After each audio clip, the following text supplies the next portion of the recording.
बिस्मिल्लाहिर्रहमानिर्रहीम। अस्सलाम वालेकुम नाज़रीन, आप यूट्यूब चैनल देख रहे हैं। मैं इमरान ख़ान हूँ।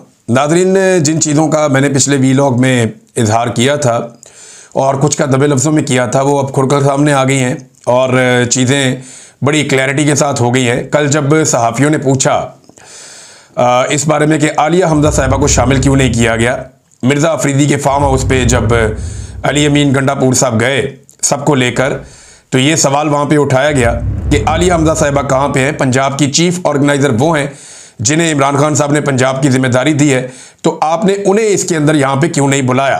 तो इसके ऊपर जो जवाब दिया था सेक्रेटरी जनरल सलमान अकरम राजा साहब ने अली अमीन गंडापुर साहब की मौजूदगी में, तो ये ज़रा जवाब आप सुनिए। हम बिल्कुल मौजूद हैं सर एक लम्हा देखिए, आलिया हमजा बीबी के आज और प्रोग्राम थे, मेरी कल उनसे बात हुई। उन्होंने एक अपना प्रोग्राम मुरतब किया हुआ है पूरे पंजाब के, आज वो दौरे पर है।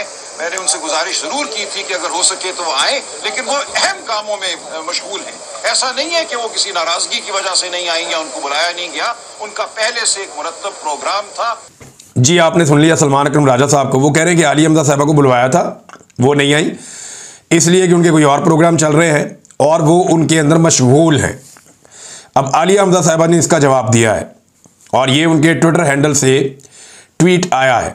आलिया हमज़ा साहिबा कहती है, वैसे तो मेरे तक पहुंचने वाली कुछ इत्तलात के मुताबिक मैं पिछले 2 दिन से बहुत मसरूफ़ थी, ऐसी मसरूफियात जिनका शायद मुझे भी इल्म नहीं था। क्या कोई रोशनी डालेगा?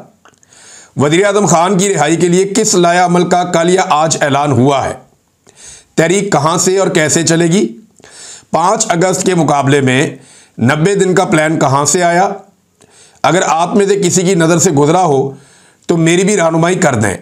फोकस और निशाना सिर्फ इमरान खान की रिहाई, नारा सिर्फ एक है, डट जाओ या हट जाओ।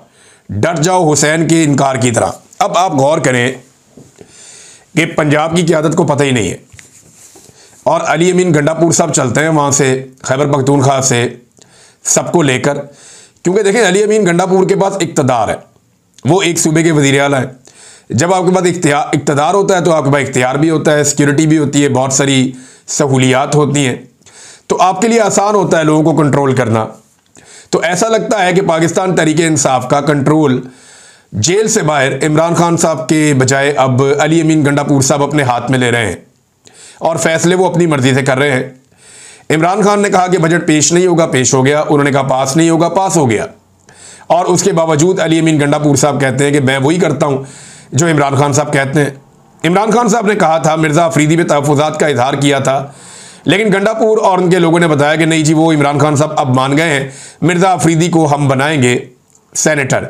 और अब वो सेनेटर बनाने के लिए जो कुछ भी वो कर सकते हैं, जहाँ जहाँ जोर लगा सकते हैं, वो बेचारे जोर लगा रहे हैं। आलिया हमज़ा साहिबा के बारे में ये जो दावा किया गया कल, सलमान अकरम राजा को झूठ बोलने की क्या ज़रूरत थी? देखिए ना, या तो यहाँ आलिया हमज़ा साहिबा झूठ बोल रही हैं या सलमान अकरम राजा साहब झूठ बोल रहे हैं। राजा साहब का कैरेक्टर वैसे बड़ा शानदार रहा है, लेकिन यहाँ राजा साहब ने ये गलती कैसे कर दी? क्या किसी और ने बात की या किसी और ने राजा साहब को गलत इंफॉर्मेशन दी? क्योंकि आलिया हमज़ा ने बोला नहीं है, लिख कर जवाब दिया है। और जब कोई लिखता है ना तो बड़ा मोहतात होकर लिखता है कि एक एक लफ्ज़ आपको नाप तोल कर लिखना पड़ता है, कल को आपको सामना करना पड़ता है।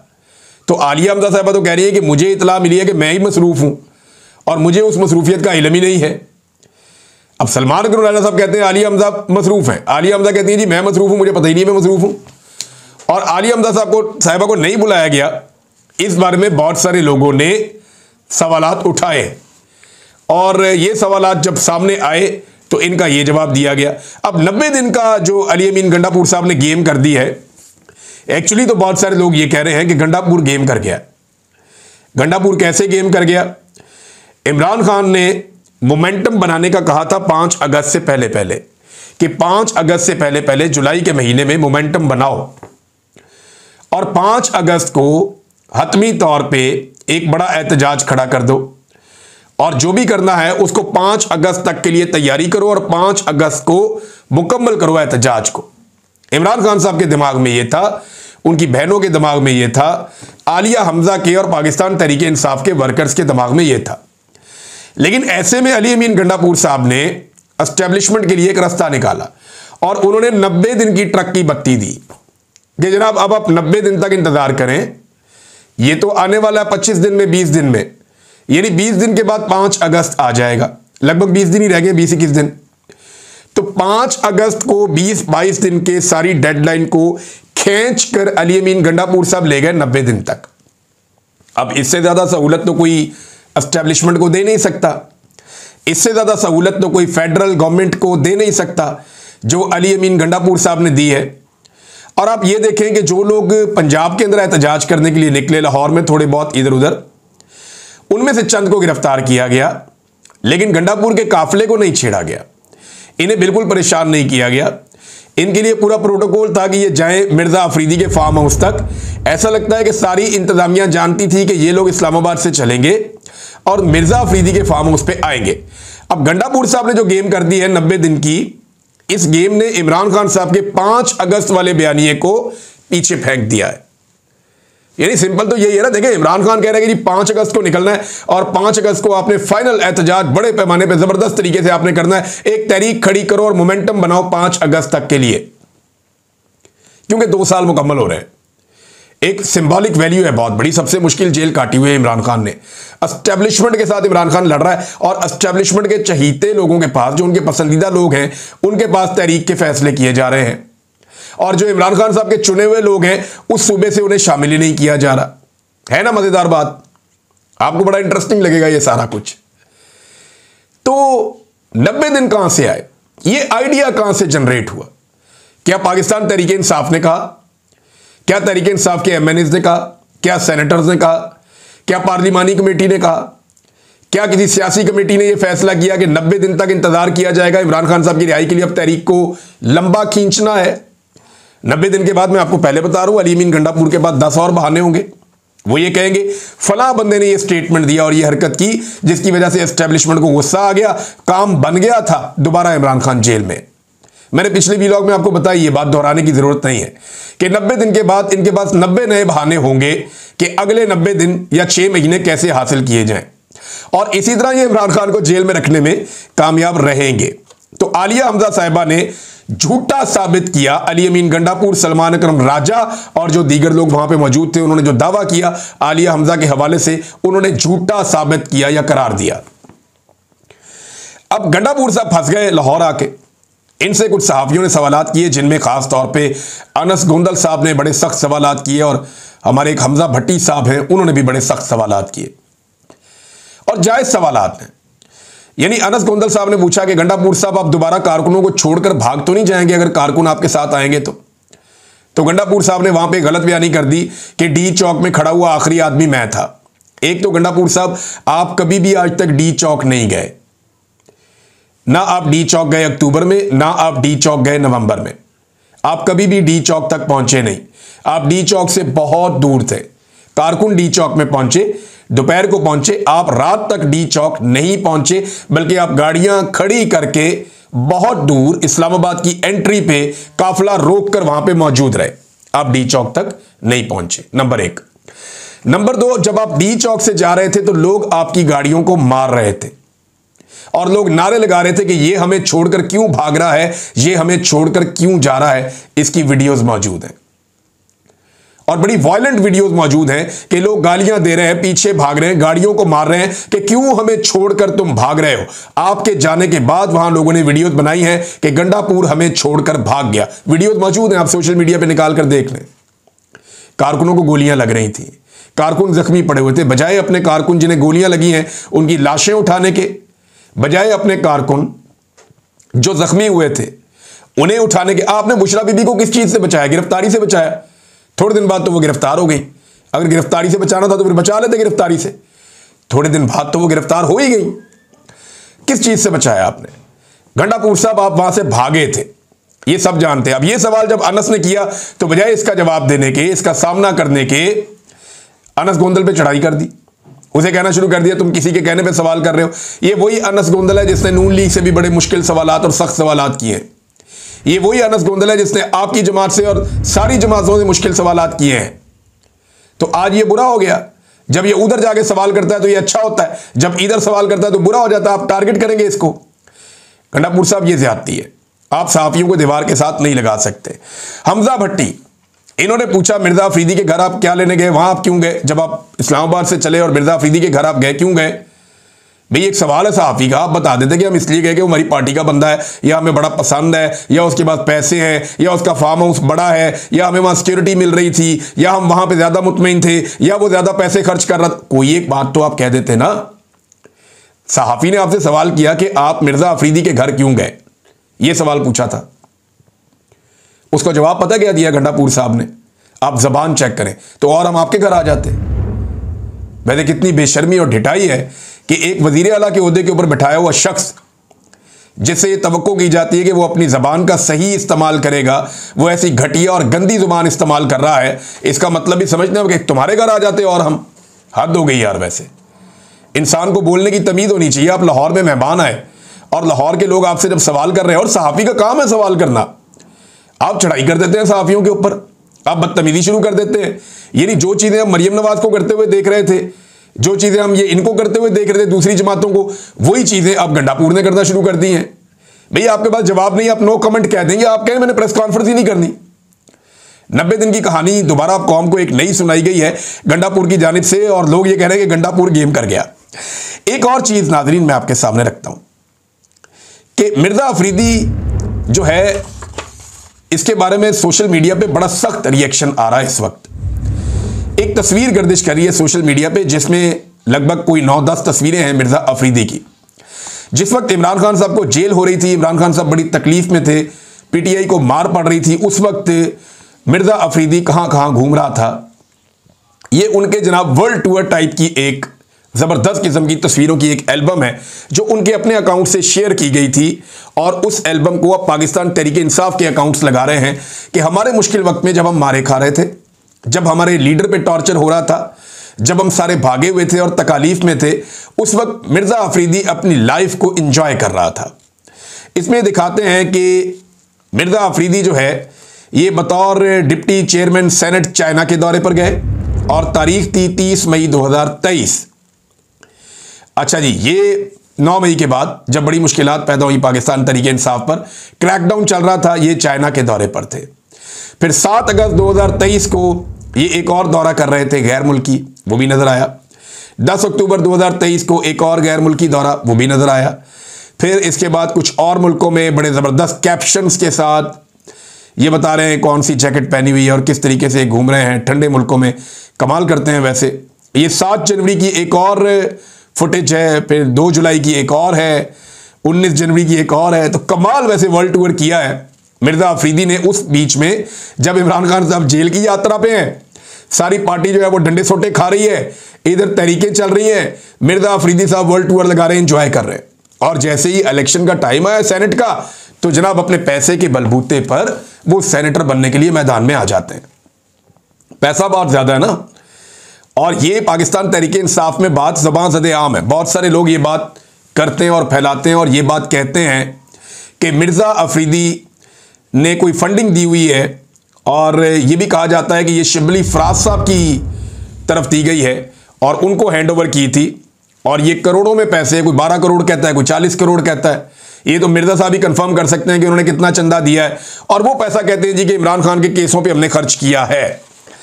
गंडापुर साहब कहते हैं मैंने खर्च किया है, कुछ लोग कहते हैं मिर्जा अफरीदी ने दिया है, फैमिली कहती है जी हमने दिया है, वकील कहते हैं हमने लिया ही नहीं। तो ये एक अलग कहानी तो है। लेकिन मिर्जा अफरीदी साहब जब टूर फरमा रहे थे तो उस वक्त पीटीआई मुश्किलात में थी, और आज पीटीआई के कारकुनों को इस बात पे गुस्सा है कि जनाब किसी शहीद को दे देते हैं, कि शहीद के भाई को, बाप को सेनेट का टिकट किसी और को दे देते, किसी जख्मी को दे देते, कुर्बानियां देने वाले किसी कारकुन को दे देते, मारे खाने वाले, जेलें काटने वाले किसी कारकुन को, किसी वर्कर को दे देते। जरूरी तो नहीं था कि एक सरमायाकार को देना है। और जिस तरह गंडापुर साहब इसके फार्म हाउस पे जो हाजिरी दी है गंडापुर साहब ने सारों को लेकर, तो इससे यह लगता है कि बेहतरीन एमपीएस जो है वो इनको फराम किए जा सकते हैं आने वाले दिनों में। अब प्रेशर बहुत ज्यादा है, मिर्जा को टिकट देना उतना आसान तो नहीं रहेगा, लेकिन हो सकता है कि मिर्जा को टिकट दे भी दिया जाए, क्योंकि मिर्जा की सिफारिश बड़ी तगड़ी है और कोशिश की जा रही है कि मिर्जा को ही टिकट मिले। नाजरीन, ये जो एक चचा जिसने गालियां वालियां दी थी और बड़े सख्त अल्फाज बोले थे, जब वो बारिश के अंदर बेचारा ट्रेवल कर रहा था, बड़ी मुश्किल में था, तो तो उस वक्त जज्बात इंसान के कोई और होते हैं, तकलीफ में है ना, और वो अपनी तकलीफ के लिए हुक्मरानों को जिम्मेदार समझता है। फिर उसने वोट भी नहीं डाला, लाके उसके ऊपर हुक्मरान मुसल्लत कर दिए गए, तो उसने नाजेबा अल्फाज के अंदर बात की। अब इस आदमी को गिरफ्तार किया गया और इसका बयान जारी करवा दिया गया, और ये पंजाब की एक मरियम नवाज की चहीती खातून है, उन तक वो पहुंचा दिया गया और उन्होंने उसको पब्लिक कर दिया। सवाल ये पैदा होता है कि हाई कोर्ट के क्लियर ऑर्डर्स हैं कि किसी भी जेर हिरासत शख्स का बयान लेकर पब्लिक नहीं किया जाएगा। यानी आपने हथकड़ियों में डाल के किसी आदमी से आप कुछ भी कहलवा दें, अदालत की तरफ से इसकी ममानियत है और ये गैर कानूनी है, और ये गैर कानूनी हरकत पुलिस की जानिब से की गई है, इस पर तो इंक्वायरी होनी चाहिए। लेकिन वो लोग तो बबांगे दोहल कह रहे हैं कि हमने तुन के रख दिया, हमने सॉफ्टवेयर अपडेट कर दिया, और गरीब आदमी आप उसको मारेंगे, उससे उसकी रोटी छीनेंगे, तो बेचारा जो आप कहेंगे वो कह तो देगा, लेकिन दिल में वो आपसे प्यार नहीं करेगा, वो मजीद नफरत करेगा, और उस जैसे बहुत सारे और लोग भी नफरत करेंगे। नाज़रीन, बाजोड़ में अमन मार्च हुआ, 13 तारीख को होना था, इसी के लिए काम कर रहे थे खानजेब, मौलाना खानजेब साहब, वो शहीद कर दिए गए इस अमन मार्च को रोकने के लिए। और अमन मार्च में पहले से बहुत बड़ी तादाद में लोग निकले, इतना एक्सपेक्ट नहीं किया जा रहा था। मौलाना खानजेब के बड़े भाई आए, एमएल वली खान साहब ने बड़ी अच्छी बात की, वो गए वहाँ पे, उनकी फैमिली से मिले, उन्होंने ताज़ियत की, वो अपने लोगों के साथ खड़े हुए, मौलाना खानजेब की फैमिली के साथ खड़े हुए।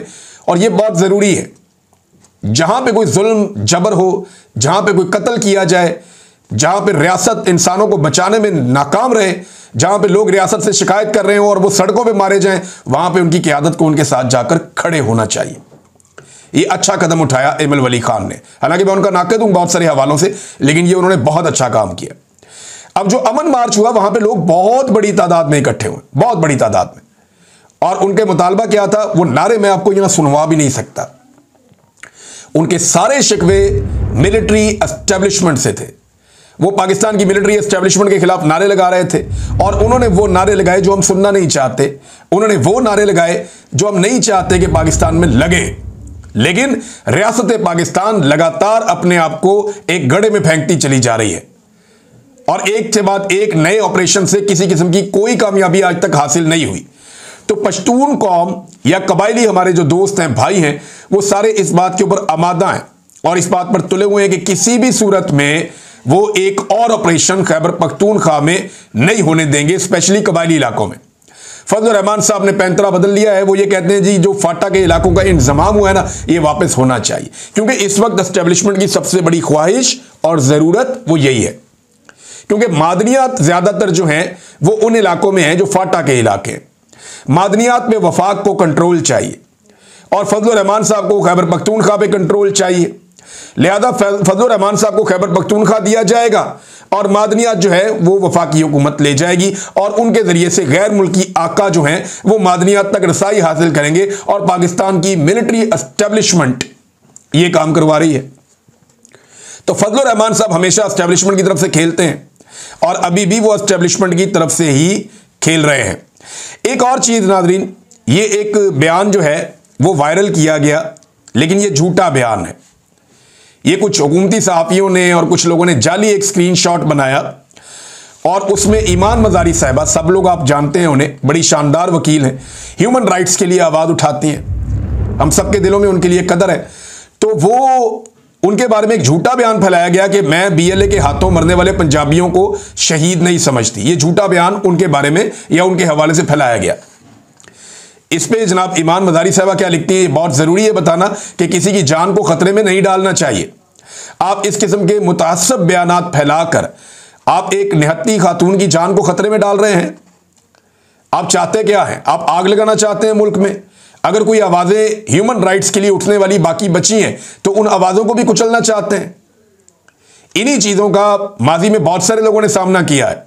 आज ईमान मज़ारी इनका सामना कर रही हैं, तो सबको उनके साथ खड़े होना चाहिए। उन्होंने लिखा कि इस झूठ की फैक्ट्री की जसारत देखें। ये शख्स अपने आप को सहाफ़ी कहता है, लेकिन मुकम्मल झूठ शेयर करने से पहले इतनी भी जहमत नहीं की कि मेरी टाइमलाइन या siyaasat.pk की टाइमलाइन एक दफ़ा भी चेक कर ले कि ये जाली स्क्रीनशॉट बनाकर इनके खाते में डाला गया। कितनी बड़ी ज्यादती है और कितना बड़ा जुल्म है कि आप किसी की जान के साथ खेलें। नाज़रीन, खबरें और भी हैं आपके साथ बाद में शेयर करूंगा। अब तक के लिए इतने, अपना ख्याल रखिएगा, अपने इस चैनल का भी। अल्लाह हाफिज।